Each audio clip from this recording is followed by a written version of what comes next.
오늘 새벽 확인된 겁니다. 국내 석유화학 업계에서 4월 공장 셧다운 가능성이 공식화됐습니다.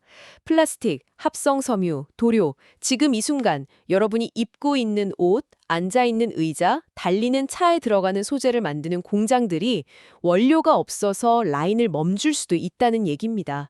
호르무즈 해협, 이란이 봉쇄했습니다. 우리가 쓰는 나프타의 절반 가까이가 그 해협을 통해 들어옵니다. 지금 그 통로가 막혔어요. 네, 방금 오프닝에서 들으시니 막혀버린 통로가 우리한테 얼마나 치명적인지 이해하시려면요. 일단 우리가 발딛고 있는 이 경제의 구조적 취약성을 아주 냉정하게 직시해야 합니다. 네, 이번 심층 분석에서는 단순히 이 속보를 뉴스로만 전달하고 끝내려는 게 아니잖아요. 그렇죠. 이 사태가 당장 여러분의 지갑 그리고 일상을 어떻게 덮칠지 여러 자료를 종합해서 그 실체를 아주 냉정하게 뜯어볼 겁니다. 자, 방금 말씀하신 그 구조적 취약성이라는 게 구체적으로 어떤 건가요? 한국의 에너지 자급률이 5% 미만이라는 사실 혹시 알고 계셨나요? 와, 5% 미만이요? 아니 그럼 나머지 95% 이상은 전적으로 외부 수입에 의존하고 있다는 뜻이잖아요. 바로 그겁니다.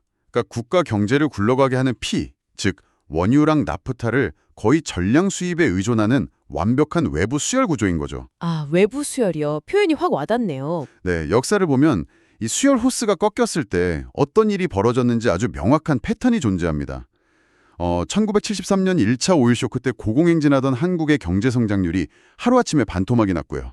네네. 1979년 2차 오일 쇼크 때는 아예 마이너스 성장의 늪에 빠졌죠. 이게 단순히 주유소에 줄을 서는 정도가 아니라 공장이 서고 실업자가 쏟아지면서 국가 경제의 엔진 자체가 완전히 꺼져버렸던 겁니다. 아, 과거 오일 쇼크는 진짜 엽사책에서나 보던 건데요. 2026년 지금의 우리에게 이 중동의 나비 효과가 구체적으로 어떻게 도달한다는 거죠? 자, 이 상황을 본격적으로 파헤쳐 볼까요? 네, 보통 중동 위기라고 하면 그냥 내 차에 넣을 기름값부터 걱정하시잖아요. 그렇죠. 당장 주유소 가격표부터 보게 되니까요. 하지만 진짜 무서운 건 산업의 쌀이라고 불리는 나프타입니다. 이 나프타가 수입이 막히면 단순한 기름값 상승이 아니라 거대한 도미노 현상이 시작되거든요. 도미노요? 어떤 식으로 무너지는 건가요? 나프타가 원유를 정제할 때 나오는 물질인데 이게 없으면 플라스틱, 비닐, 합성 섬유를 아예 만들 수가 없습니다. 그러니까 나프타 공급이 끊기면 1차적으로 국내 석유화학 공장들의 가동이 전면 중단되는 거죠. 여기서 정말 흥미로운, 아니 무서운 점은요. 이 상황을 우리 주변의 현실로 한번 끌고 와 보자는 겁니다. 네, 좋은 접근이네요. 당장 경기도 시흥에 있는 산업단지를 한번 상상해 보세요. 거기서 플라스틱 부품을 찍어내서 대기업에 납품하는 중소기업 사장님이 있다고 쳐보죠. 아, 네. 4월이 되면 그 공장 창고에 쌓아둔 나프타 기반의 원료 재고가 완전히 바닥나겠네요. 맞습니다. 원료가 없으니까 당연히 기계가 멈추겠죠. 공정 가동이 중단되면 납품도 중단될 거고요. 물건을 못 넘겼으니까 대금 결제도 연체가 될 겁니다. 그렇게 되면 당장 매달 25일만 바라보고 일하는 그 공장 직원들의 월급날이 아주 위태로워지는 거군요. 네, 사장님 입장에서는 줄 돈이 아예 없는 상황이 되는 거니까요. 거기서 도미노가 개인의 삶을 직접적으로 타격하기 시작합니다. 그 위태로운 직원이 하필이면 다음 달에 전세 만기를 앞두고 있다고 한번 가정해보죠. 아, 전세 만기요? 그럼 대출 연장을 알아보러 은행에 가야겠네요. 네, 그런데 지금 환율이 1,500원을 돌파하면서 은행 대출 심사 기준이 엄청 빡빡해진 현실을 마주하게 될 겁니다.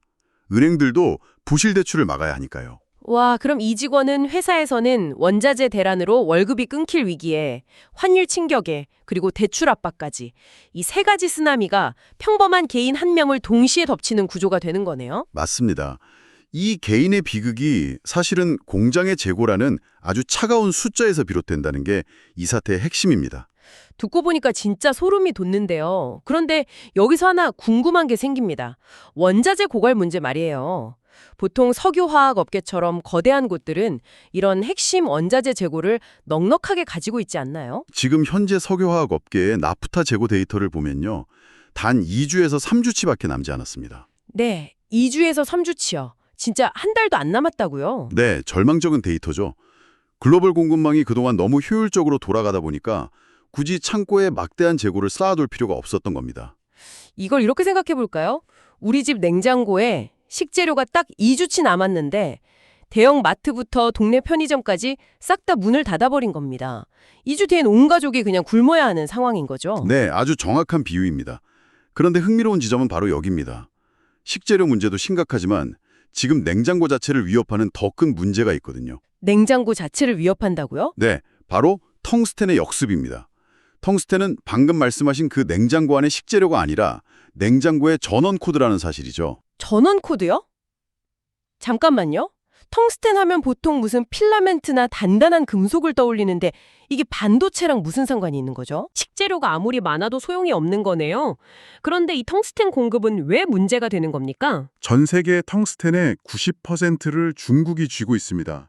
그런데 중국이 작년 2월부터 수출 허가제를 시행하면서 사실상 무기화하고 있었거든요. 와, 90% 독점인데 수출을 통제하면 타격이 엄청나겠네요. 거기에 이번 이란 전쟁으로 군수 무기 수요까지 폭증해버렸습니다.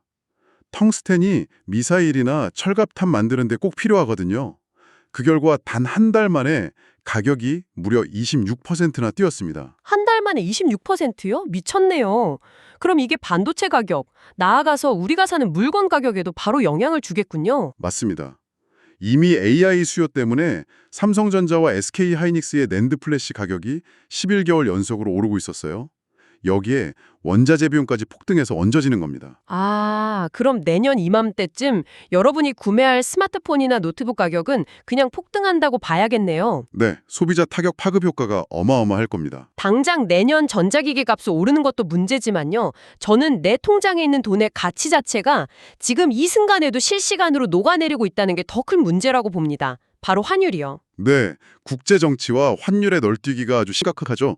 오늘 원달러 환율 동향을 좀 분석해 보면요. 네네. 트럼프가 이란 공격을 5일간 유예하겠다고 밝히면서 환율이 1,500원 아래로 아주 잠깐 내려오긴 했습니다. 아, 다행이네요. 그렇죠.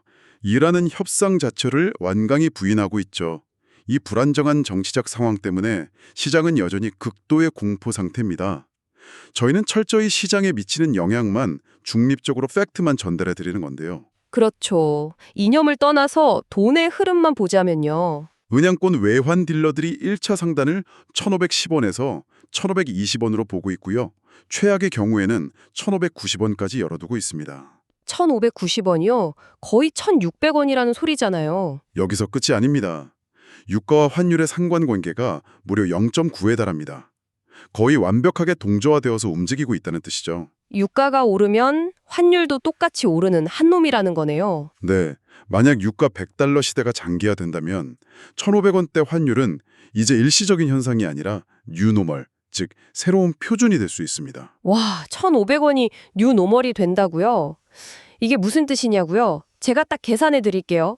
여러분이 해외 직구로 100만 원짜리 물건을 장바구니에 담아뒀는데 환율이 1,590원이 되는 순간 여러분 통장에서 106만 원이 빠져나간다는 겁니다. 체감이 확 되네요. 가만히 앉아서 숨만 쉬었는데 한 달 만에 6만 원이 공중분해되는 거죠. 이건 뭐 보이지 않는 세금이나 다름없습니다. 맞습니다. 환율은 정말 보이지 않는 세금이죠. 진짜 듣다 보니까 너무 절망적인데요. 나프타 끊겨, 텅스텐 올라, 환율은 1,600원을 바라봐.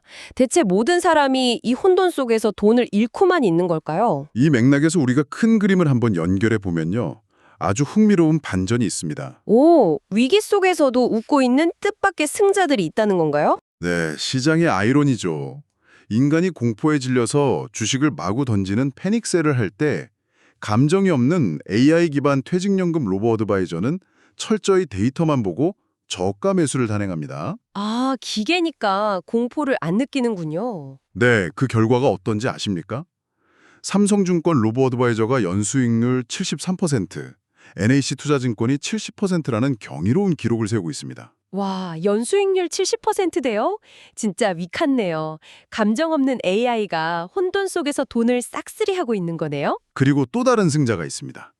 반도체 공급망 위기를 기회로 완전히 바꿔버린 테슬라의 일론 머스크죠. 아, 일론 머스크는 이 상황에서 어떤 역발상을 한 거죠? 보통 위기가 오면 몸을 사리잖아요. 근데 머스크는 TSMC나 삼성에 대한 반도체 의존도를 아예 끊어내기 위해서 자체 반도체 공장인 테라팩토리 건설을 선언해버렸습니다.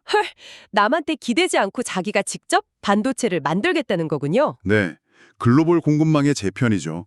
위기가 역설적으로 새로운 산업과 완전한 자립구조의 출발점이 되고 있는 아주 상징적인 통찰입니다. 와, 위기가 기회라는 뻔한 말이 AI의 무감정 투자와 머스크의 독자 노송 구축이라는 구체적 사례를 만나니까 전혀 다르게 와닿습니다.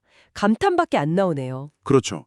살아남는 방식 자체가 달라지고 있는 겁니다. 자, 그럼 이제 오프닝에서 던졌던 가장 무서운 질문으로 돌아가 보겠습니다. 그래서 당장 4월 우리 공장들의 불이 진짜로 꺼지게 되는 걸까요? 정부가 이번 주 중으로 나프타 수출 제한 조치를 시행하고요.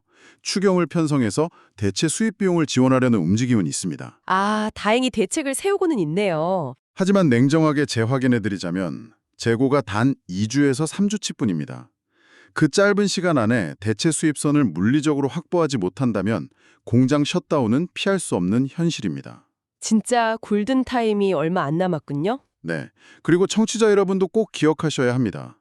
오늘 밤 트럼프의 트윗 하나, 이란의 반응 하나가 당장 내일 아침에 환율과 유가를 결정짓게 될 겁니다. 아, 지구 반대편의 말 한마디가 우리 삶을 흔드는 거네요. 맞습니다. 그게 곧 여러분의 차 기름값, 장바구니 물가, 그리고 대출이자를 완전히 뒤바꿔 놓을 거라는 경고를 드리고 싶습니다. 네. 오늘 여러분 스스로에게 딱 한 가지만 물어보시기 바랍니다. 지정학적 위기 속에서 AI는 감정 없이 자본을 불리고 있고 억만장자는 글로벌 공급망에서 아예 스스로를 분리시키며 살아남고 있습니다. 네. 그렇다면 이 거대한 시스템에 기대어 살아가는 평범한 우리는 이 다가오는 위기 속에서 그저 얻어맞고만 있을 것인가요? 아니면 나만의 재정적 방어막을 자동화하고 준비할 것인가요? 깊게 고민해 보실 문제입니다.